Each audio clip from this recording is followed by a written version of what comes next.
Like a jeweller's shop window, the silverware glitters in the trophy case at Everton Football Club.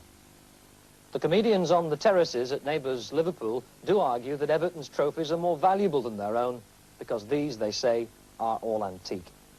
Well, it is true that no major trophy has been added here since the League Championship of a decade ago, and a more recent FA Cup success than this one was in 1966. But ambition here at Everton is boundless. When they built this Fort Knox showcase a few seasons ago in which to hang the club's sporting scalps, there's a man round to Liverpool with a tape to measure the European Cup, just to ensure that they built a compartment big enough to take that great trophy when they win it. This is that compartment. At the moment it contains a clock, not a cuckoo, and this unique set of 5 gold medals. One by one, Jimmy Steen. A First and Second Division Championship winners' medal, FA Cup winners, Charity Shield winners, and Lancashire Senior Cup winners. Steen was a player in the great Everton team of the 30s and a compatriot of the late Dixie Dean.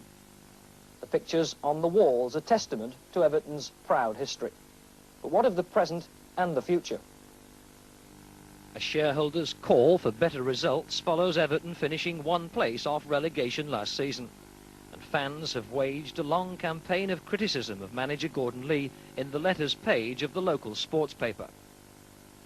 If fans can talk with their absence, then there were actually more empty places at Goodison for yesterday's game against Wolves than full ones. Although the season is still young, and Everton have only played 4 league games and a couple of League Cup ties, they haven't set off in a style which convinces the fans that better times are ahead. At the same time, they're just holding their heads above water, and I think the result of today's game will be a pointer to the rest of the season.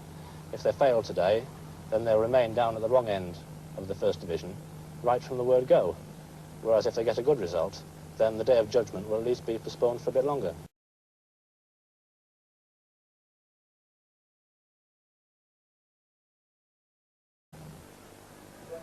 How is Gordon Lee reacting to the strong criticism of the supporters? Well, he's reacting in a very brave way, in that he's actually gone out to meet the supporters at public functions, and he's taken their criticisms and he's done his best to answer them. And I think he's shown a considerable amount of personal courage in the way he's faced the problem. What Gordon Lee, Everton and the fans at Goodison and at home wanted yesterday was a good win. Everton have put their faith this season in youth by including several young players like number 7, Steve McMahon, who's a month past his 19th birthday. And youth combined with the experience of Peter Eastoe and Bob Latchford to produce the first goal. Brilliantly taken by Peter Eastoe. That was Everton's 3rd league goal in 5 matches, and all of them have been scored by Peter Eastoe. This one from a perfect through ball by Latchford. Manager Gordon Lee was quite delighted. I think his first half performance today was probably near international form today. Peter, I thought he's played absolutely out of his skin. Brilliant, really. Took his goal well.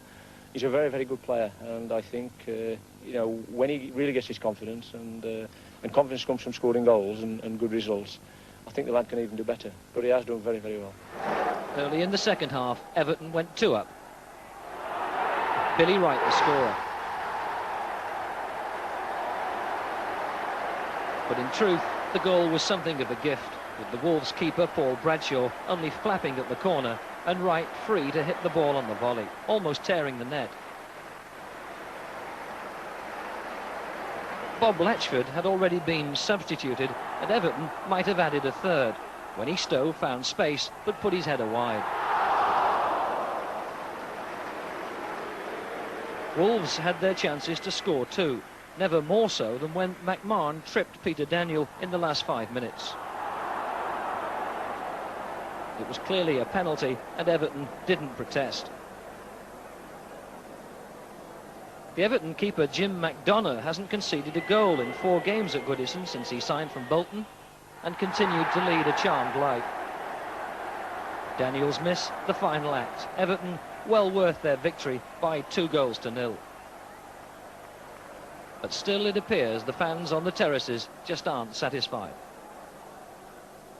Yeah, but for a club of Everton's size, it's not successful, is it? I mean, the fans are here. The success is a trophy, you know, which unless there's one on the sideboard, you know, they don't be satisfied, you know. And with Liverpool across the park, when there's something every year, that makes it twice as bad, you know. What about the supporters who are writing all the letters to the papers saying the team are bad and things should be changed here? I quite agree, and I think the manager should be changed too. That's very harsh. I mean, you're FA Cup semi-finalist last season. Oh yeah, big deal. But he's been here 3 years now, and I think it's time for a change. And I think the crowds will come back then. I think. There's always a danger of making change for change's sake. Oh no, not really, not in this case. As I say, he's had 3 years to prove himself, and he hasn't. So I think we need someone new blood. Gordon, do you feel under pressure here at Everton? No, not at all, no. No more than I do, you know, ever since I've been a manager. I think that when you're a manager of a football club, if you lose matches, there's pressure. If you win matches, everybody's happy. But what are your personal feelings when you see things like the letters page in the Echo and there's such strong criticism of you? Well, I think it's like anything else. You know, the thing that sells newspapers, it's their job to write nasty things in the papers. You know, they don't want to write nice things in the papers, so they don't really make much difference to me, to be quite honest. I never read the papers, and they don't bother me that much anyway. In any case, I think the public pay the money, and it is their choice. You know, they do what they want to do, but it's not really. I don't think it's a bother for a manager, because I think managers get used to it anyway, and it's a bit disappointing maybe I would think if you're an editor, you know, if you're an editor of a newspaper, and you want to write nasty things in newspapers, then it's a bit of a shame. You know, it's a bit of a sad indictment, I think, on the way people earn a living. But you know, that's life, isn't it? Do you think they've gone home happy today? I think 2 teams made a good game for the public. And a good result for Gordon Leigh? Well, yes. Well, are you going home happy tonight or unhappy? Happy!